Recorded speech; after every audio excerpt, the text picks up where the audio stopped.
የሐዋርያው የጳውሎስ መልእክት ወደ ሮሜ ሰዎች ምዕራፍ 4። እንግዲህ በሥጋ አባታችን የሆነ አብርሃም ምን አገኘ እንላለን? አብርሃም በሥራ ጸድቆ ቢሆን የሚመካበት አለውና፣ ነገር ግን በእግዚአብሔር ዘንድ አይደለም። መጽሐፍስ ምን አለ? አብርሃምም በእግዚአብሔር አመነ፣ ጽድቅም ሆኖ ተቆጠረለት።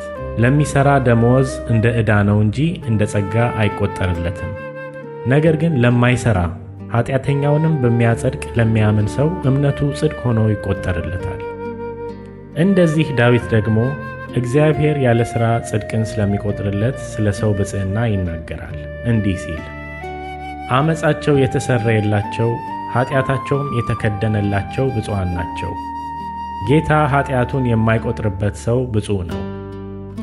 እንግዲህ ይህ ብፅዕና ስለ መገረዝ ተነገረ ወይስ ደግሞ ስላለመገረዝ? እምነቱ ለአብርሃም ጽድቅ ሆኖ ተቆጠረለት እንላለንና። እንዴት ተቆጠረለት? ተገርዞ ሳለ ነውን? ወይስ ሳይገረዝ? ተገርዞስ አይደለም፣ ሳይገረዝ ነበር እንጂ። ሳይገረዝም በነበረው እምነት ያገኘው የጽድቅ ማኅተም የሆነ የመገረዝን ምልክት ተቀበለ። ይህም እነርሱ ደግሞ ጻድቃን ሆነው ይቆጠሩ ዘንድ ሳይገረዙ ለሚያምኑ ሁሉ አባት እንዲሆን ነው። ለተገረዙትም አባት እንዲሆን ነው።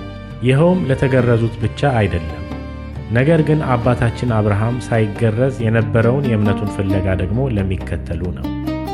የዓለምም ወራሽ እንዲሆን ለአብርሃምና ለዘሩ የተሰጠው የተስፋ ቃል በእምነት ጽድቅ ነው እንጂ በሕግ አይደለም። ከሕግ የሆኑትስ ወራሾች ከሆኑ እምነት ከንቱ ሆኗል፣ የተስፋውም ቃል ተሽሯል። ሕጉ መቅሰፍትን ያደርጋልና፣ ነገር ግን ሕግ በሌለበት መተላለፍ የለም።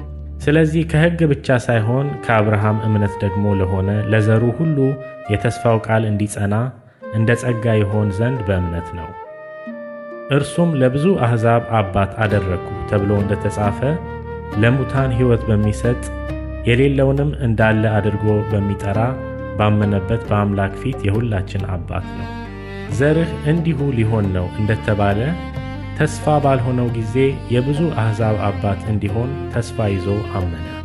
የ100 ዓመትም ሽማግሌ ስለሆነ እንደ ምውት የሆነውን የራሱን ሥጋና የሳራ ማኅፀን ምውት መሆኑን በእምነቱ ሳይደክም ተመለከተ።